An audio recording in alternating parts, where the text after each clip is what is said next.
welcome back to the latest episode of Planet Football Manager.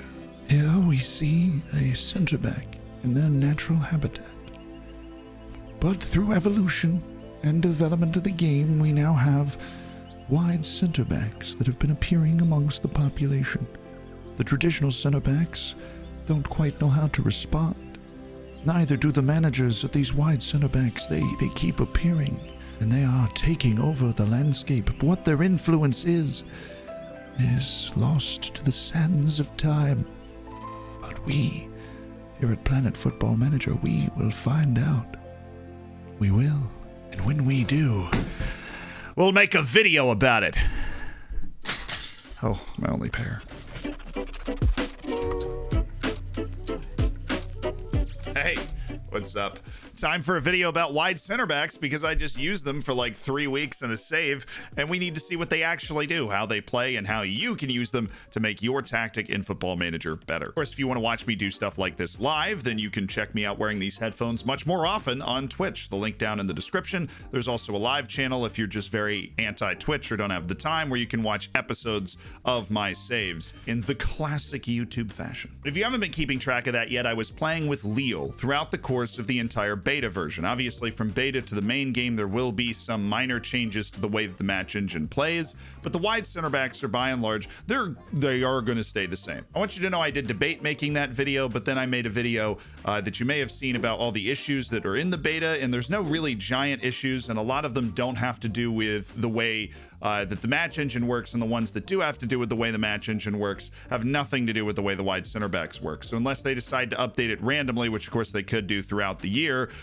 this is essentially your guide for how wide center backs are going to play now that we've played with them for a whole year. So this is the tactic that we were using with Leo. We had 2 wide center backs on defend. When we felt like we were threatened or we weren't creating enough, we'd put wide center backs on support. When you look at the basic instructions on the roll, the cross from deep hold positions and stay wider. As you go up to support, you get rid of the staying deep option. As you go to attack, you actually get center backs that are essentially playing like fullbacks or wingbacks that are on attack. They're going to pick the ball up, dribble more, try and get all the way to the end line, and obviously they're going to be looking to actually hit crosses more often. But that's not where we're going to be starting. We're talking about wide center backs on defend, which I found to be very effective in opening up space. Let me show you what I'm talking about. So we're in a match where we played against Lyon. We ended up winning 3-2, but this is one of the tougher matches that we have in the French league over the course of the season. So it's an important match that we need to be there responsible defensively. And the number one advantage to me of these wide center backs is actually the fact that you're able to get 3 center backs on the field and just be a more responsible defensive team. So I've zoomed out a bit so we can actually watch the back line. And the player we're going to be watching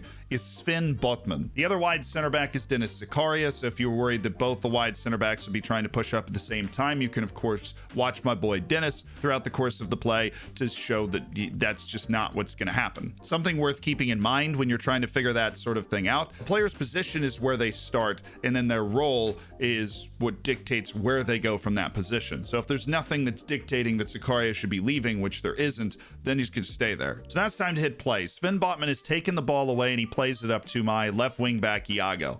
The ball's advanced to Angel Gomez. Now we're back to where we were just talking about, and you can see Sven Botman, as Angel Gomez drives towards the byline, is going to push into this space. He is going to get behind the line of the forwards and attempt to engage the midfield to try and open up a goal scoring chance. As Angel Gomez hits the brakes, he passes it back to Iago. In a traditional offensive setup without wide center backs, what we've done in Football Manager for time immemorial, right? The wingback or the fullback in this situation is the player drawing the extra defenders, right? You have a winger in front of them if you so choose, whether it's an inside forward or a winger, an inverted winger, an advanced playmaker, right? Whatever you want it to be, you have the winger that is starting positionally in front of them. They can lay it back to the fullback, which is going to try and drag the opponent's team out of position. When you have a wide center back, you just have another option to do that. So we go back to Iago, and Iago is going to draw this defender, which means Angel Gomez is matched up against Marcelo. Iago is matched up against Dubois, and we still have, plenty of traffic in this area of the pitch, as you would expect, and the play still takes on a pretty traditional feel. Iago's going to go back to Angel Gomez, who's checking back towards the ball. But Angel Gomez, as Iago looks to make a run forward, actually has another option, somebody with time and space, and that is Sven Botman. And when Sven Bultman receives the ball, he draws one of the two defenders that was on our very talented midfielder, Yusuf Yazici, which means essentially once Sven touches the ball and this defense reacts, we've got Iago, who's going to be one-on-one with Dubois. Yusuf Yazici's one-on-one with Bruno. We still have the one-on-one on the far side of the field here, and we still have the one-on-one with Angel Gomez. We've just opened up a lot more space and reduced the traffic jam. They're going to try and react to get to Iago. They're not going to get there. He's able to get a cross in. We've got a good aerial striker, and there's a goal. That's how the wide center back on defend is still an offensive weapon. It draws the defense out of position, and if they don't get drawn out of position, then your wide center back has an absolute hour to pick out a ball, or can just run forward until they have to commit. And even if they turn the ball over, if you're playing with the back three and wide center backs on, you still have two wide center backs that are back there defensively. Maybe a defensive midfielder if that's something that you're using too. Here's our second example. This is Champions League against Manchester City. So you couldn't have a bigger game. There's no situation you could want to have three at the back more than playing against Manchester City with Lille. So it's very nice to have that, but we were also down a couple of goals. And so we're playing with wide center backs on support. We flicked that on throughout the course of this game. And so we get a look at what that looks like throughout the course of a play. We start wide with Jose Font, and the ball is going to be worked across the back line to Sheikh Niasse. And that is the player that we're going to be watching, because regrettably, because of injuries, Sheikh Niasse ended up playing as a wide center back against Manchester City at home. Makes the pass out wide to our wingback, Zeki Shalik, who is obviously already very far advanced, but let's watch how Sheikh Niasse moves once he makes that pass.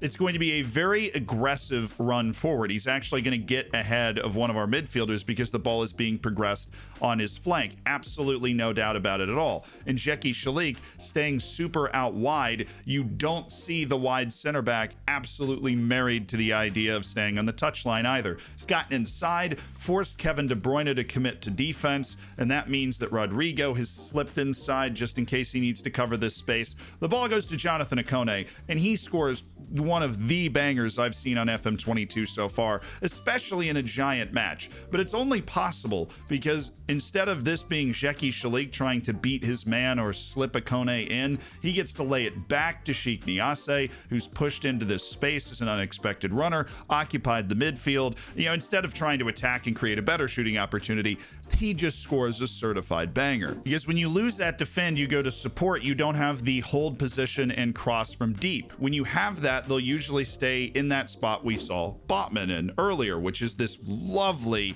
and I don't know if I'm using this word right, but I think you'll know what I mean. It's this half space where it is back from where, a traditional fullback would be, but they sit back there and you can play the ball off of them to relieve pressure, keep possession, and draw defenders out of place. When you remove that, you get somebody who plays a bit more aggressively, can occupy players further up the field, and can actually really involve themselves in attack. What regrettably we didn't use over the course of the season, because we didn't have the personnel for it, is the wide center back on attack. And I will use a word of caution. This is not something that a lot of players are able to do, but there is an archetype of a type of player that you should look for that can execute this sort of thing.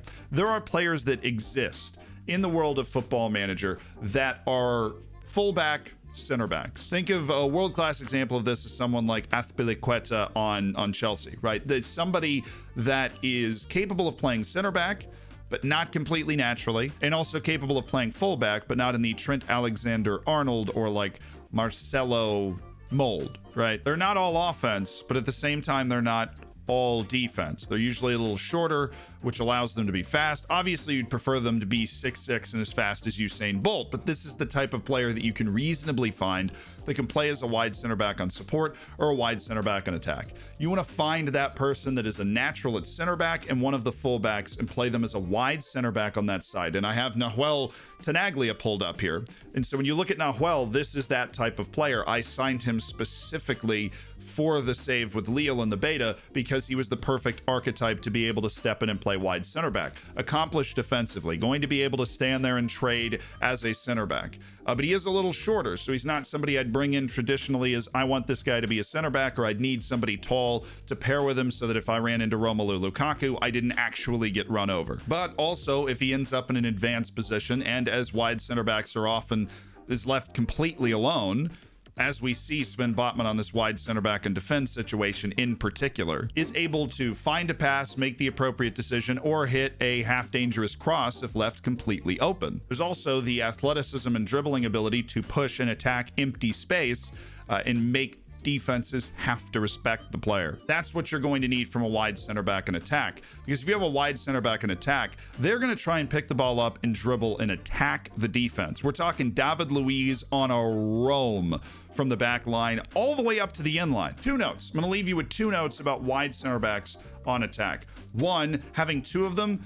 very dangerous. You're probably going to need a defensive midfielder. I'm sure you're able to make a tactic work with 2 attacking wide center backs. You really need to trust your third center back as a sweeper. Your fullbacks are going to have to be a little more defensively responsible, but that's the thing. 2 is what we were just saying. You need a very specific type of player in order to execute a wide center back and attack. It's sexy. You don't necessarily have the need to do it a lot, but there are a lot of players that can play wide center back and defend. Any classic ball playing defender is equipped to play wide center back and defend, and wide center back and support. Any athletic ball playing defender can do that. I should say any athletic or definitely intelligent and not unathletic defender should be able to do a wide center back and support as well, but that is the point where you have to start being aware of potential lapses in defensive responsibility, because if you end up wearing Sheikh Niasse ends up in this play and you get a quick turnover, it's not quite as easy to recover, especially if the ball switches quickly from side to side and both your wide center backs end up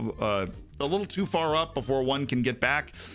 That's a problem. Other things to consider if you're going to use wide center backs is the most dangerous part of this formation when you go with 2 wide center backs out of a back 3 is this space that you're leaving in front of a midfield. You can have 3 midfielders and 2 forwards and stay narrow up here and provide your width with the wing backs and wide center backs. That's perfectly fine. Or you can do what I've done and go 2 midfielders and play a particularly wide game with wingers, wing backs, and wide center backs as the relief, as we saw in the Sven Botman play. If you have 3 midfielders, you definitely have the leeway to have one of them just be essentially a defensive midfielder that is taking away this space. With 2 midfielders, it is harder. You're going to need to go into your data hub and find somebody like Renato Sanchez, who not only loses possession, not a lot, but is also frequently able to win possession back and ends up in this quadrant of possession for midfielders. And they get into the right space so that they can't just sit in front of your back 3. And then it is pretty easy, as you'll see throughout the course of the match engine, to play a 1-2 and just get right through your back line when you're playing a back 3 with nothing in front of it. So you can understand how that defense plays out. Here's a match that ended up finishing 4-4 between us and Bordeaux. Ellis has just received the ball, and this is Sven Botman. That's the left center back. This is Jose Font, and then this is our right center back, Dennis Zakaria. They have bunched 3 players up in this position. They've created those runs from the center of midfield. They've got their forwards up there, and they're able to put some pressure on us. So when Ellis receives this ball, he plays it to Yassine Adli. And this is where your back 3 becomes vulnerable. And it's just something, either if you have a lack of athleticism, I wouldn't recommend playing as high of a line as I'm trying to play here. This is going to happen inevitably, eventually. I mean, unless your players are just pure world class and you're playing garbage, right? Like, this is the way you can attack a back 3, is you draw that middle center back out of position, then you play the ball wide, you occupy the wide center back, and you essentially turn it into a foot race into the space behind. It's that sort of 1-2 that you are vulnerable to when you are playing in this back 3. So it's not a perfect defensive system, but you do get more numbers back as long as you're able to slow the advance of a counterattack with somebody like, for me, Renato Sanchez or an N'Golo Kante type of player that can slow the advance of a counterattack. Once you get those numbers organized behind the ball, your fullbacks back there, your line a little deeper,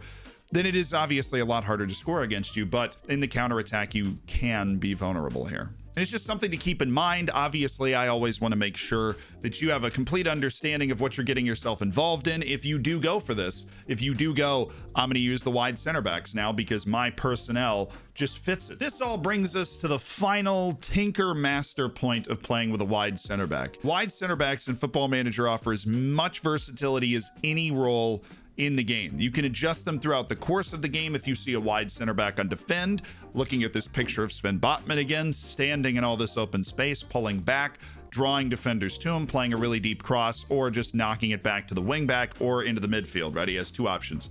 Or you have your player on support, you get Sheik Niasse, who's up and essentially playing in the midfield. Or if your fullback ends up a little more inside, he can go around the outside. It's all a matter of interpretation of the player. They're going to stay in a wide area. They're not going right into the middle of the field, but they do have the ability to go inside or outside of your wingback should you have a wingback that is actually playing as a wingback. Or you can put that wide center back in attack, have your wingback either hang back so that there's an overlapping action that confuses the defense and provides opportunities for 1-2s, or your wingback is actually getting inside. Your wide center backs are the ones providing the actual width. Maybe your midfield's holding deeper, right? But you, throughout the course of a game, can figure out where that player needs to go in order to best bother the defense. If they hang back, is that going to draw the line forward? Maybe they're just not coming forward and your wide center back's not influencing the game well enough. Try out support, see if they start drawing defenders that way, right? You can tinker with it throughout the game,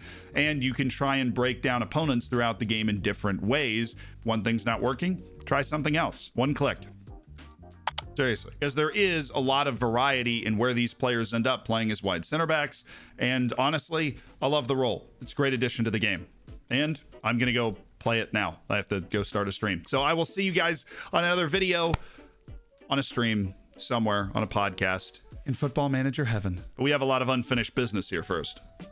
It literally didn't crack at all. That was the least cool. There's nothing. There's no... Look at that.